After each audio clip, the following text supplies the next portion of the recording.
Hello everyone, welcome back to my channel ginger and garlic. সকলকে স্বাগত জানাই আমার চ্যানেলে। আজ নিয়ে এসেছি এই শীতের দিনে সব থেকে পছন্দের খেজুর গুড়ের পায়েস। আর এই খেজুর গুড়ের পায়েস খেতে কে কে ভালোবাসো, আর যারা ভালোবাসো তারা যদি আমার এই রেসিপিটা ফলো করো তাহলে কিন্তু এই খেজুর গুড়ের পায়েসে যে দুধটা আছে সে দুধটা ফাটবেও না, আর চালটাও কিন্তু ঠিকঠাক থাকবে। তো তার জন্য আমি 100 গ্রামের মতো গোবিন্দভোগ চাল নিয়ে নিলাম। চালটা আমি ভালো করে বেছে নিয়েছি যাতে কোনো ময়লা না থাকে। এইবার এই চালটাকে আমি ভালো করে ধুয়ে নেব। বন্ধুরা, আমার কিন্তু চাল ধোয়া হয়ে গেছে। এইবার একটা পাত্র বসিয়ে দিয়েছি, আর আমি 100 গ্রাম চাল নিয়েছি, আর আমি এখানে দুধ ব্যবহার করেছি প্রায় 1.5 লিটারের মতো।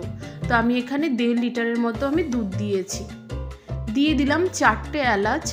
এলাচগুলোকে কিন্তু আমি ফাটাইনি, কারণ এলাচ যদি ফাটিয়ে দিই তাহলে এর থেকে যে এতটাই সুবাস বেরোবে যে নলিন গুড় বা খেজুর গুড়ের গন্ধটাকে ঢেকে দেবে। দেখতেই পাচ্ছ বন্ধুরা, দুধটাকে কিন্তু খুব ভালো করে জাল দিয়েছি। অনেকটা সর পড়ে এসছে, অনেকটা ক্ষীর হয়ে এসছে। এই সময় আমি এই ধুয়ে রাখা চালটা দিয়ে দিলাম। এবার ভালো করে নেড়ে চেড়ে দিতে হবে যাতে এই চালগুলো জমাট যাতে না বেঁধে যায়। দেখতেই পাচ্ছ বন্ধুরা, মাঝে মাঝে আমি একটু নাড়া দিয়ে দিচ্ছি আর চেক করছি যাতে চালটা গলে যাতে না যায়। চাল যদি গলে যায় তাহলে কিন্তু পায়েস খেতে একদমই ভালো লাগে না। বন্ধুরা, দেখতে পাচ্ছ দুধটা আরো বেশি ঘন হয়ে এসছে। এইবার মনে হচ্ছে চালটা সেদ্ধ হয়ে গেছে। দেখো বন্ধুরা, চালটা কিন্তু সেদ্ধ হয়ে গেছে, চাপ দিলেই নরম হয়ে আসছে।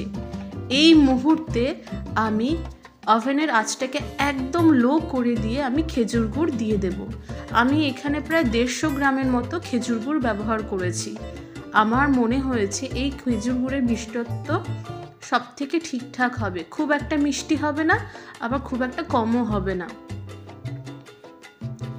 এবার ভালো করে এটাকে আমি নেড়ে চেড়ে দিচ্ছি যাতে খেজুর গুড়টা সব জায়গায় মিলতে পারবে।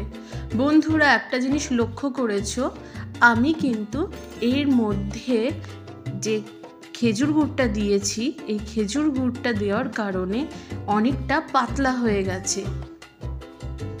আর খেজুর গুড়টা যদি আগে দিয়ে দেওয়া হয় তাহলে কিন্তু চাল ভালো করে সেদ্ধ হয় না।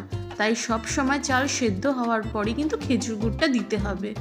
দেখতেই পাচ্ছ বন্ধুরা, পায়েসটা কিন্তু একদম হয়ে গেছে।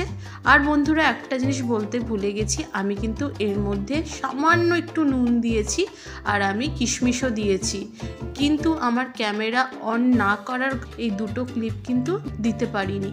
তো বন্ধুরা, আমি কিন্তু পায়েসটাকে আমি বেড়ে দিলাম, আর এই ওপর থেকে কয়েকটা এই কিশমিশগুলো দিয়ে দিচ্ছি, আর দিয়ে দিলাম এই কাজু বাদাম। তো কেমন লাগলো বন্ধুরা? আজকের জন্য এইটুকুই। ভালো থাকবেন, সুস্থ থাকবেন, আর আমার পাশে থাকবেন।